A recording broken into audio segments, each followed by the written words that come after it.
halló el lugar donde estaba escrito, y entonces la porción corresponde a Isaías capítulo 61. El Espíritu del Señor está sobre mí, por cuanto me ha ungido para dar buenas nuevas a los pobres. Me ha enviado para sanar los quebrantados de corazón, a pregonar libertad a los cautivos y vista a los ciegos, y poner en libertad a los oprimidos, a predicar el año agradable del Señor. Y curiosamente, mis hermanos, Jesús, por alguna razón, que tal vez vamos a ver un poquito después, omite el complemento de este versículo. Voy a invitar a que miremos el original, esto es Isaías capítulo 61, y si el Señor Jesús, al leer el texto, omitió algo, veremos muy importante. Así que abrimos Isaías 61.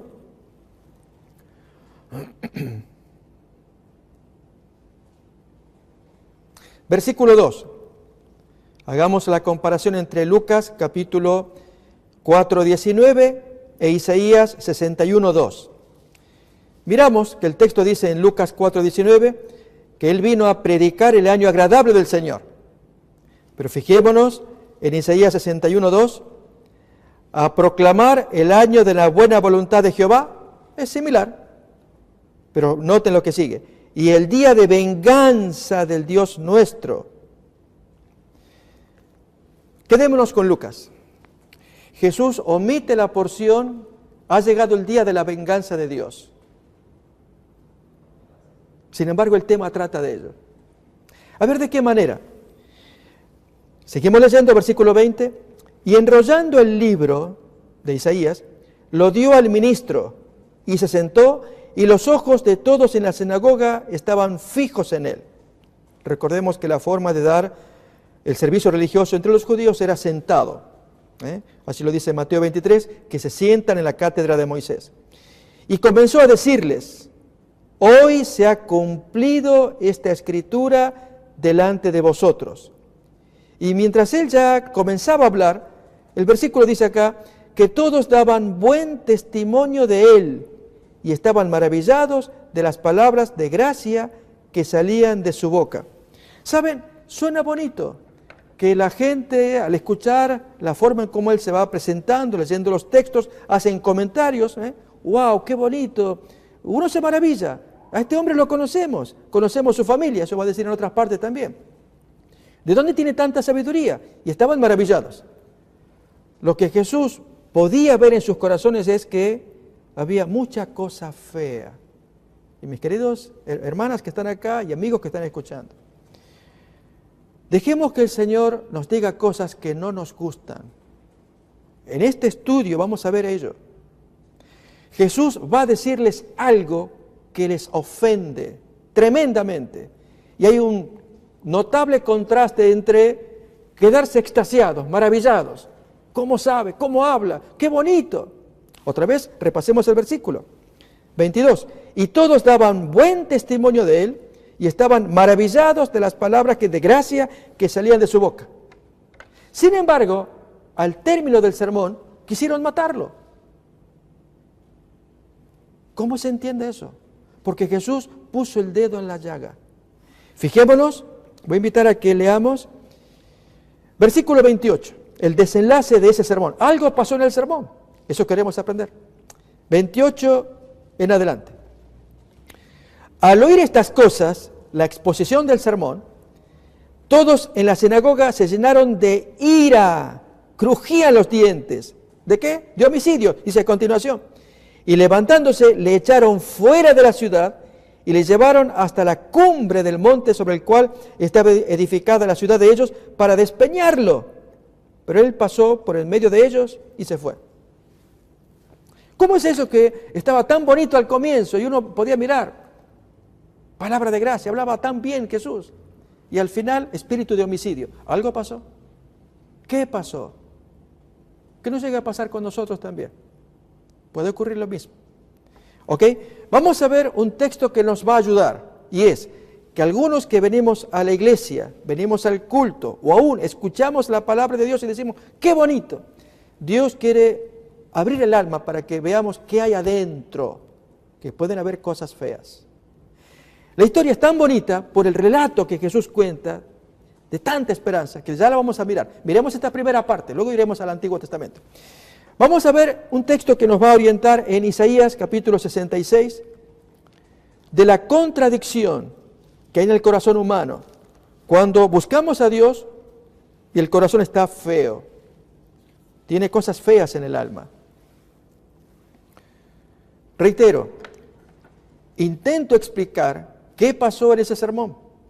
Arrancó bien, la gente un poquito más aplaude, qué bonito que habla. Al final, espíritu de homicidio. En el sermón algo pasó, pero lo que importa es que mucha gente cuando venimos al culto, a la iglesia, escuchamos la predicación y decimos, qué bonito, cómo habla el hombre, qué linda la historia de la Biblia. Y si no revisamos el corazón, que Dios sea el que haga el diagnóstico, de nada sirve. Todos necesitamos ser curados. ¿Ok? Miramos Isaías capítulo 66. Versículo 2. Mi mano hizo todas estas cosas, y así todas estas cosas fueron, dice Jehová, pero noten esto bonito. Pero miraré a aquel que es pobre y humilde de espíritu, y que tiembla a mi palabra.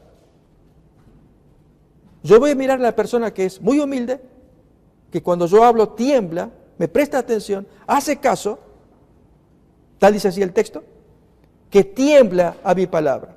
Aún más, miremos el versículo 3.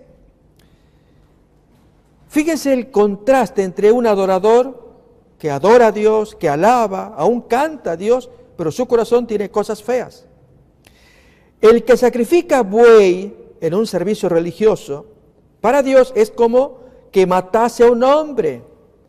El que sacrifica oveja, como pedía la ley de Moisés, con lo cual se intenta honrar a Dios, para Dios, si ese corazón está pecador, es como si degollase a un perro.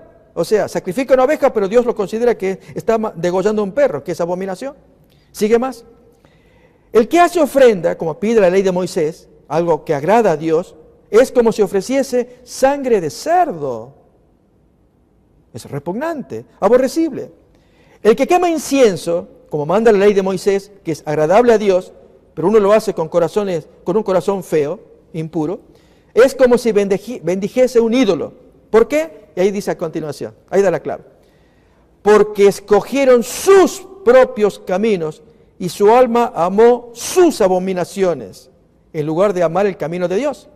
También yo escogeré para ellos escarnios, traeré sobre ellos lo que temieron, etc. Y después se puede leer todo el resto del versículo. ¿Se nota el contraste entonces? De un adorador que busca a Dios, pero para Dios es como que está haciendo algo raro, extraño, abominable. Miren todavía el versículo 5, qué bonito. Oíd palabra de Jehová, vosotros los que tembláis a su palabra. ¿Estaremos en esa condición? ¿Queremos escuchar un consejo de Dios? ¿Temblar a su palabra? Pues prestemos atención al sermón. Vamos otra vez a Lucas capítulo 4, a ver qué quiso decir el Señor. Queremos temblar a su palabra. Si Él nos enseña y alguna cosa necesitamos corregir, enhorabuena. Muy bien. Capítulo 4 de San Lucas, versículo 22, última parte. La gente decía, ¿no es este el hijo de José, del carpintero?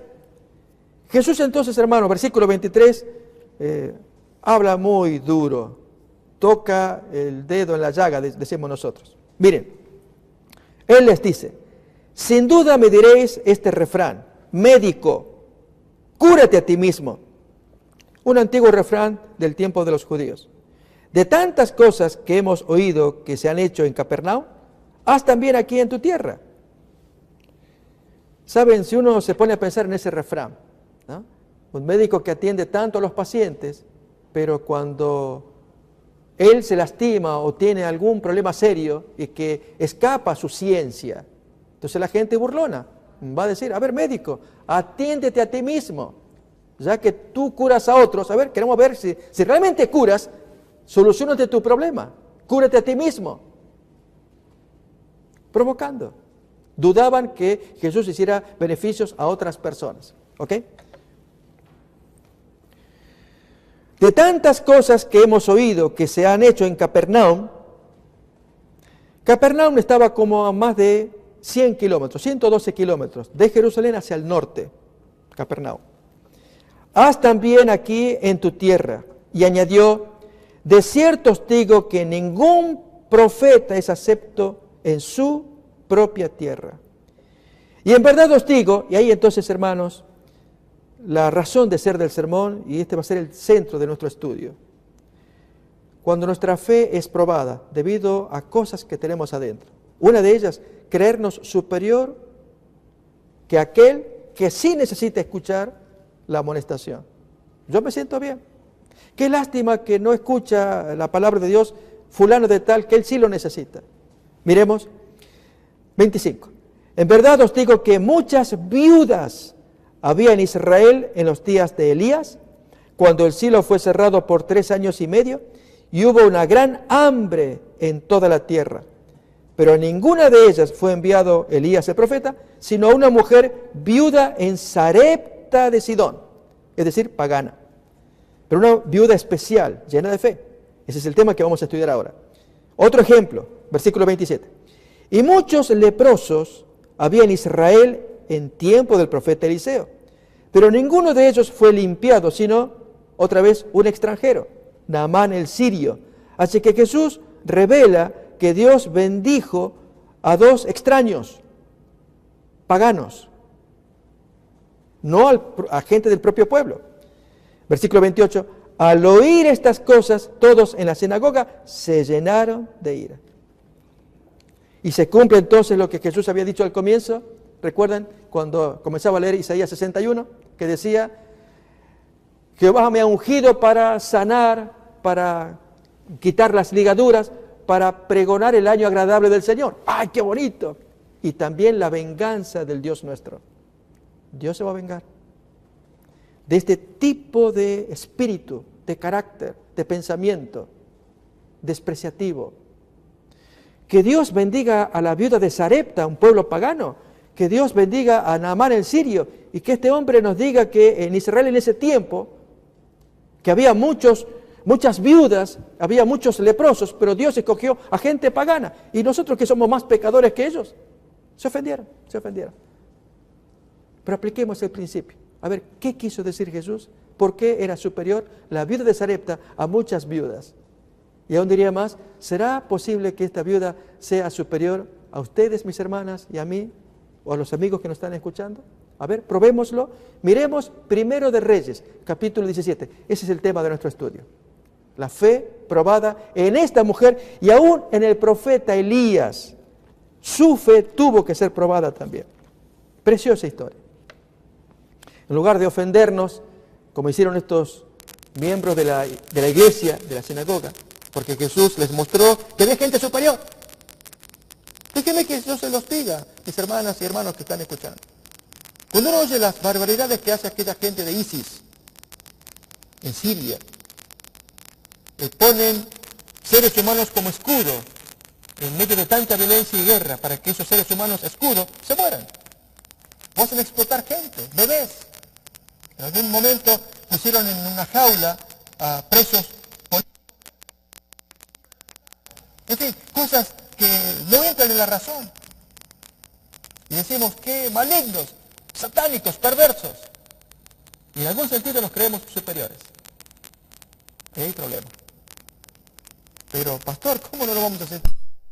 No digo superiores, ellos son malos. ¿Y que somos malos iguales que ellos? Demostremos que somos diferentes. En esta historia, vamos a ver entonces. Si somos diferentes, sigamos el ejemplo de la viuda y aún de Elías, cuando su fe, respectivamente, fue duramente probada. Primero de Reyes, capítulo 17, versículo 8 en adelante. Vino luego a él palabra de Jehová diciendo, levántate, a Elías, al profeta, vete a Sarepta de Sidón y mora allí. He aquí yo he dado orden allí a una mujer viuda que te sustente. Subrayo la palabra, hay ciertas expresiones que voy a enfatizar. Una es esta.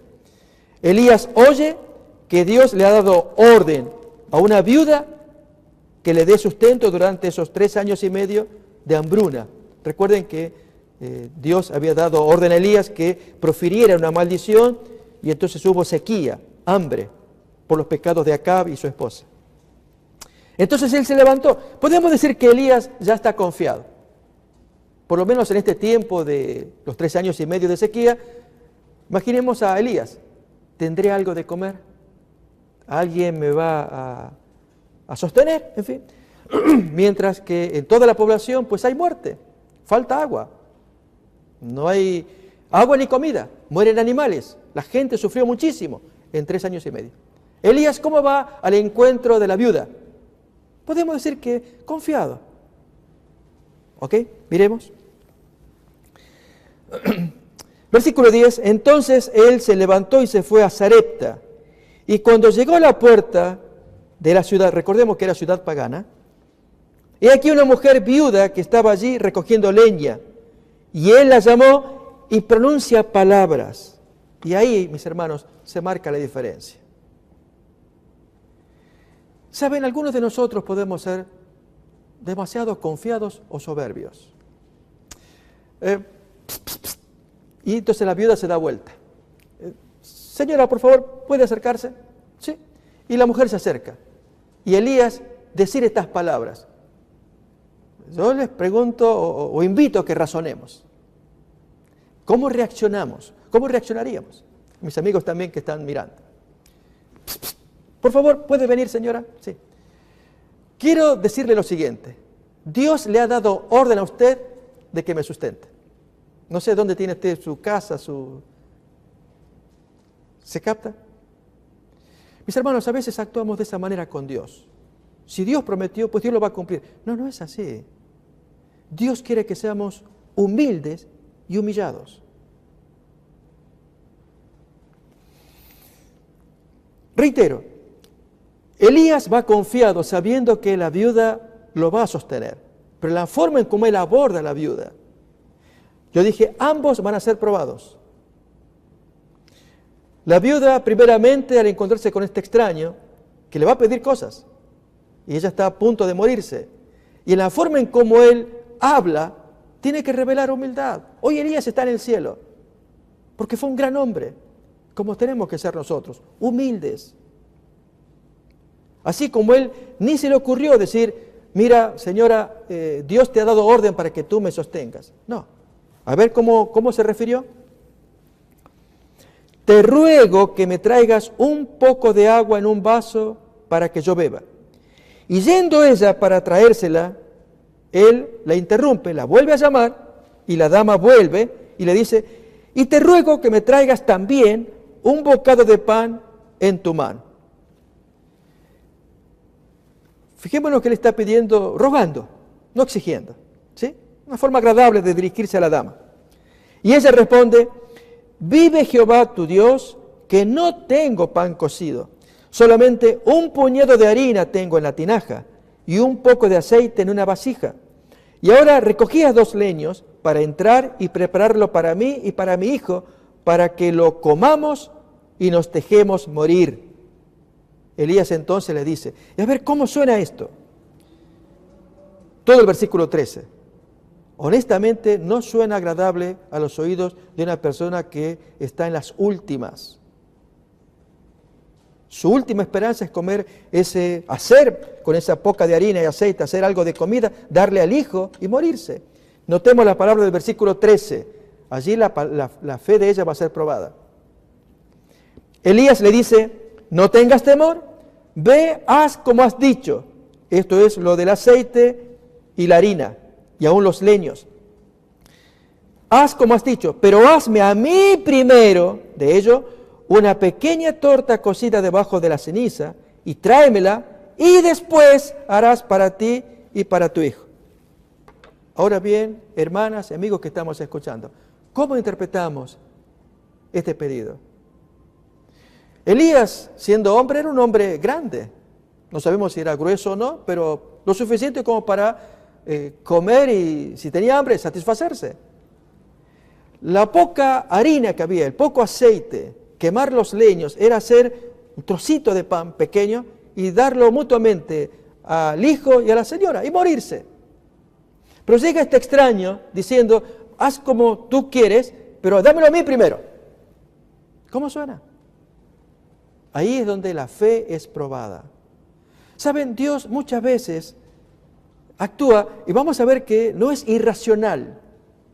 Hasta el momento hemos leído el 13, falta leer el 14. A ver, ahí es donde nuestra fe se deposita en un así dice Jehová. Versículo 14. Porque Jehová, Dios de Israel, ha dicho así: la harina de la tinaja no escaseará, ni el aceite de la vasija disminuirá.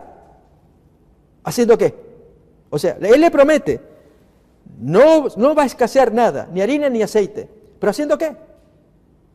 Dándole a este señor desconocido, grande de cuerpo, darle a él primero la comida.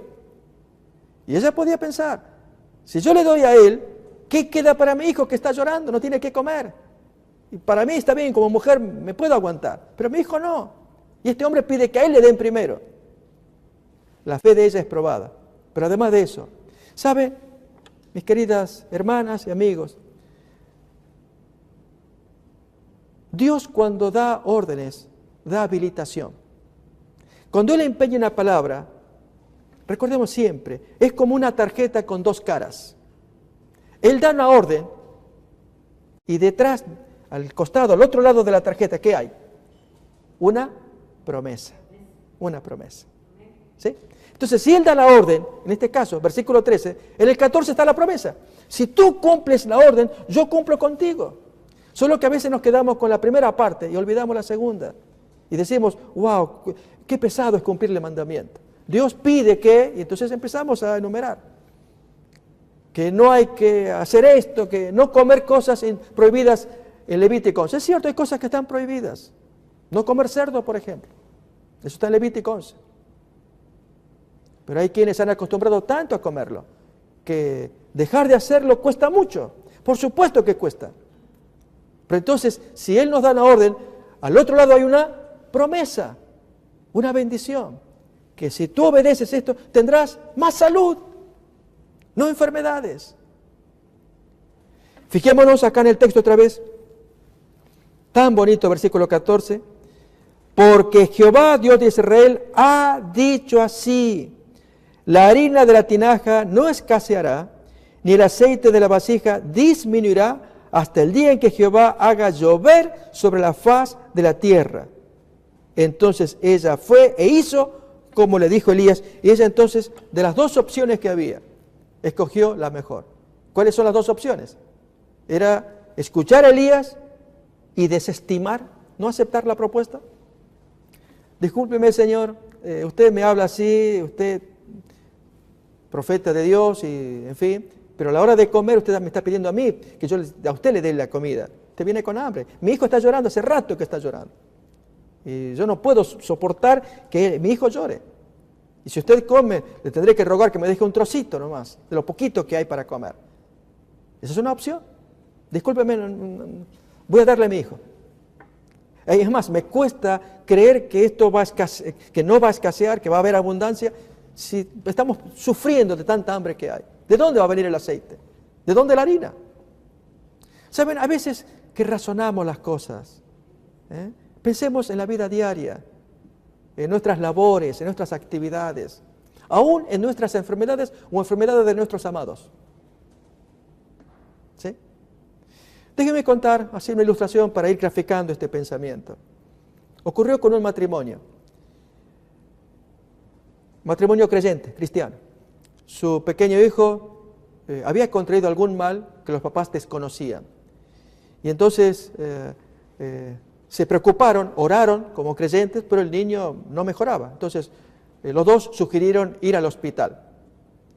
Y entonces el papá, más fuerte en la fe, le dice a su esposa: mira, querida, vamos a orar, vamos a ir al hospital, pero oremos para que Dios nos guíe. Apúrate con tus oraciones porque mi hijo, mira cómo está. Es verdad, es la reacción de cualquier madre, que tal vez siente más ese dolor al ver al hijo que no logra recuperarse. Entonces el papá hizo la oración y ambos fueron al hospital. Cuando llegan allí, era de noche, había que buscar la guardia, en fin, y felizmente encontraron a alguien. Entonces alguien se preocupó, ok, déjeme inmediatamente llamo al médico. El médico vino. Y mientras tanto, el papá oraba. Incluso cuando llegaron al hospital, él le dijo a la esposa, querida, vamos a orar. Dios nos va a ayudar, tú sabes, ya hemos orado, no perdamos tiempo, tenemos que ir al hospital. Y así fue. Luego que el médico actuó y logró curar al niño, por la gracia de Dios, la mamá, gozosa, trae a su pequeño, entra al carro, y yo pregunto, ¿cómo imaginamos que es la reacción de uno y otra? El sentimiento y aún la gratitud. El papá, ¿a quién va a dar gracias? La mamá, ¿a quién va a dar gracias? ¿Sí? Si nosotros sembramos la forma en cómo vivimos diariamente, eso vamos a cosechar. El hombre, pues, da gracias a Dios. Gracias a Dios porque tú ayudaste, escuchaste nuestras oraciones. Pero cuando la mujer habló, mira, está bien que tu fe no te discuto, pero si no hubiera sido por ese médico fue el que nos salvó, y cosas así por el estilo. ¿Saben? Los cristianos nos vamos dividiendo cada vez más. Este es un tema que tenemos que reflexionar. Un tema simple, sencillo, profundo a la vez, porque nos vamos dividiendo. Quienes tenemos fe, quienes aceptamos la reprensión, Jesús se lo está diciendo. Ahí en el culto. Miren lo que pasó con Naamán, el sirio. Miren lo que pasó con la pagana viuda de Sarepta. Y esta gente se ofende, en lugar de aceptar la reprensión. Tan merecida era la reprensión que tenían espíritu de asesinato. Lo querían matar. Entonces, ni siquiera le pisaban los talones a Naamán ni a la viuda. Esa es la prueba. ¿Por qué? Porque cultivaban lo que quieren escuchar. Cuando Jesús dijo al inicio del sermón, ya ha llegado el día del año agradable del Señor. ¡Ay, qué lindo el año agradable! Pero el texto completo decía, y también el día de la venganza del Señor. Eso está en Isaías. Jesús no lo dijo. Pero a veces nosotros necesitamos que se nos diga completo el mensaje. Esta lección de una mujer llena de fe, Jesús lógicamente lo toma, lo pone allí, para que todos aprendamos. Que el hecho de que tengamos conocimiento como cristianos, que conozcamos de Biblia, que vayamos al culto, que cantemos alabanza, no garantiza. Podemos hacer cosas externas, predicar, cantar, pero adentro del corazón solamente Dios lo ve. Y si el corazón es humilde, dispuesto a aprender, a ser enseñado. Déjeme contar una ilustración más para sentar este principio, esto que estamos escuchando, del sermón de Jesús, cómo se dividen las aguas. Cuando una persona va a escuchar la reprensión y por medio de la fe va a edificar sobre la roca, las palabras de Jesús, y el otro que se confía. Cuando Jesús dijo, aprended de mí que soy manso y humilde de corazón, y hallaréis descanso para vuestras almas. Voy a invitar a que leamos ese texto. Mateo capítulo 11.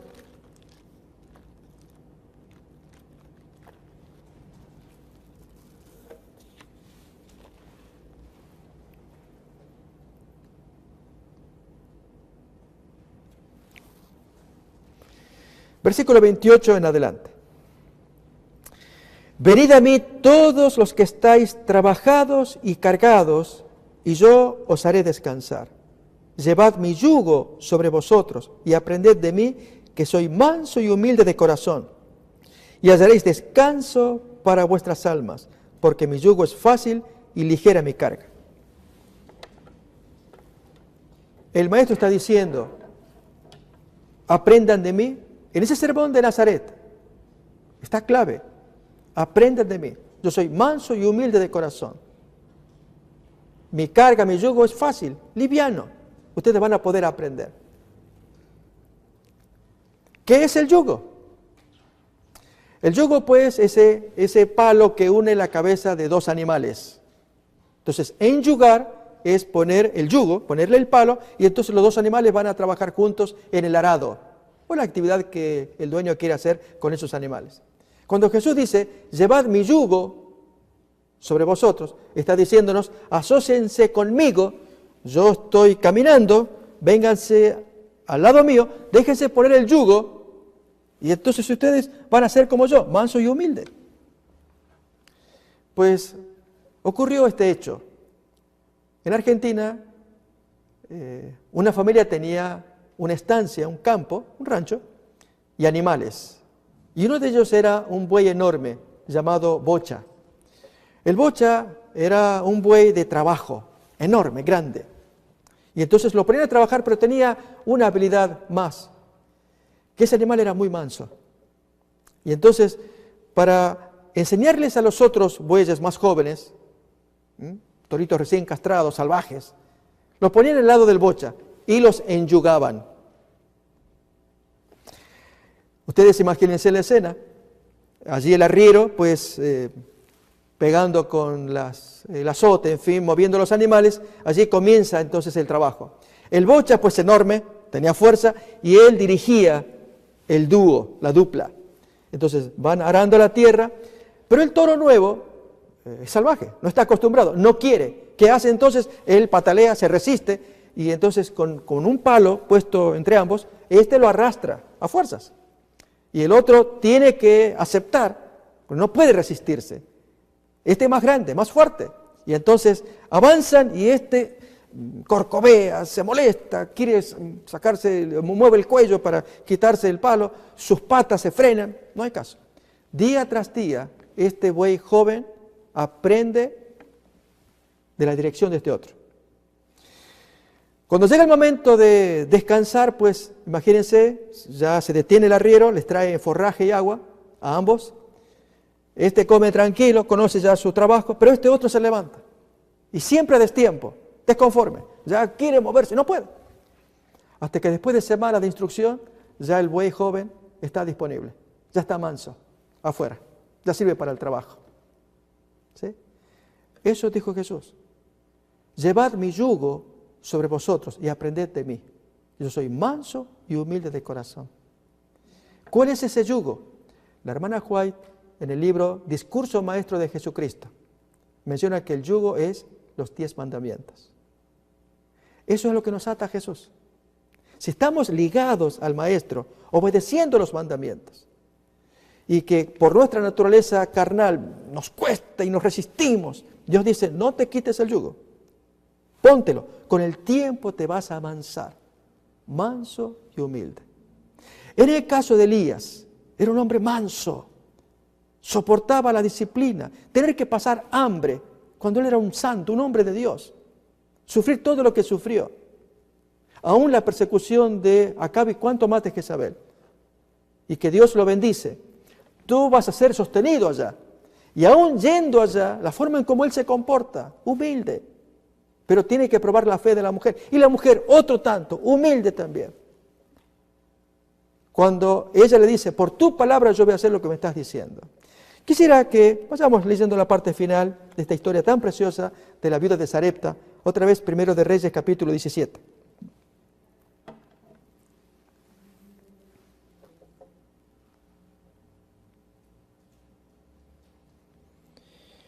Nuevamente, versículo 3 en adelante, Elías le dice, no tengas temor, ve como has dicho, pero hazme a mí primero de ello una pequeña torta cocida debajo de la ceniza y tráemela, y después harás para ti y para tu hijo.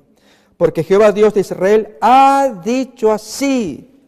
Matemática imposible, decimos nosotros, ¿no? Es imposible que pueda proveerse permanentemente, como que fuera un manantial, sale agua, acá sale harina y aceite permanentemente. Sin embargo, Dios lo dice. Y si Dios lo dice, la fe humilde de un hijo que es creyente, eso es lo que Dios quiere, que tiembla su palabra. La harina de la tinaja no escaseará, ni el aceite de la vasija disminuirá, hasta el día en que Jehová haga llover sobre la faz de la tierra. Entonces ella fue e hizo como le dijo Elías, y comió él y ella y su casa muchos días. Y la harina de la tinaja no escaseó, ni el aceite de la vasija menguó, conforme a la palabra que Jehová había dicho por medio de Elías. Es verdad, es un hombre el que habló, Elías, pero era palabra de Dios. Así, mis hermanas y hermanos, la Biblia que tenemos aquí con nosotros fue escrita por hombres. 40 autores. Calculamos que son diferentes autores, pero es voz de Dios. Y si Dios dice palabras allí, Dios quiere que no dudemos, que confiemos, como un hijo confía en su padre. Y si Dios promete darnos bendición en medio de la tristeza, de la enfermedad, de la escasez, de la tribulación, como en este caso que fue el hambre, un castigo, es verdad, por los pecados de los dirigentes de la nación, Acab y Jezabel. En nuestro caso que vivimos en este país, y se producen cosas feas, desagradables, que todos conocemos, mayormente de índole moral, o mejor dicho, inmoral. Dios tendrá que actuar. Y si actúa, tal vez los que somos creyentes tengamos que tragar o morder alguna cosa amarga, que el castigo merecen los pecadores, no los hijos de Dios. Y sin embargo tenemos que estar conviviendo juntos, como Elías. El castigo de la sequía era para los pecadores, Acab y Jezabel. Y mucha gente conectada con el culto de Baal. Y sin embargo Elías tuvo que soportar. Pero él reveló confianza en el Señor, humildad en la forma en cómo se dirigió, cómo trató a la mujer. Aún la historia que sigue de la vida de Sarepta, que falleció el hijo, historia que uno puede seguir investigando allí. Muy humilde, humilde ese hombre. Había aprendido como al lado del bocha, como un buey que aprende y se deja avanzar, dominar, porque hay un yugo que los une. Ese yugo es la lealtad que Dios quiere que tengamos con Él. La obediencia a los mandamientos. Que no claudiquemos, que no bajemos la guardia. Cuando a veces vienen propuestas, tentaciones, vienen situaciones aún en el trabajo, o donde nos movemos. Cuando hay jóvenes que están en la escuela y son probados con sus luchas y tentaciones. Y Dios quiere que mantengamos en alto ese yugo. ¿Recordaremos entonces el significado de la palabra yugo? El palo que une el pescuezo de uno y de otro. Así nos une al cielo con la tierra. Lealtad a la ley de Dios. ¿No había dicho así el Señor cuando enseñó el Padre Nuestro? Padre nuestro que estás en los cielos, santificado sea tu nombre. ¿Qué más dijo? Venga tu reino, hágase tu voluntad. Como se hace en el cielo, que se haga acá en la tierra. Y la voluntad de Dios es su ley, sus mandamientos. ¿Queremos aceptar esto? Pues sí, que Dios nos bendiga. Que Dios escuche las oraciones de sus hijos cuando se dirigen a Él. Hijos que quieren obedecer sus mandamientos, que quieren serle leales en un mundo en rebelión, como actualmente es el que estamos teniendo. Estamos todos sufriendo, viviendo esta situación tan penosa. Pero si somos leales, Él nos dará un premio oportunamente. ¿Creemos estas cosas? Pues que Dios nos bendiga, que Dios nos guarde para mantenernos fieles permanentemente y así heredar el cielo como pasó con Elías, que él está en el cielo, poder conocer a ese hombre. Aún la viuda de Sarepta, que desarrolló su fe en aquel tiempo, creemos que estará también en la eternidad. Así lo revela la palabra de Dios, su fe, un ejemplo para cada uno de nosotros. Que Dios nos bendiga al haber estudiado la palabra de Dios. Amén.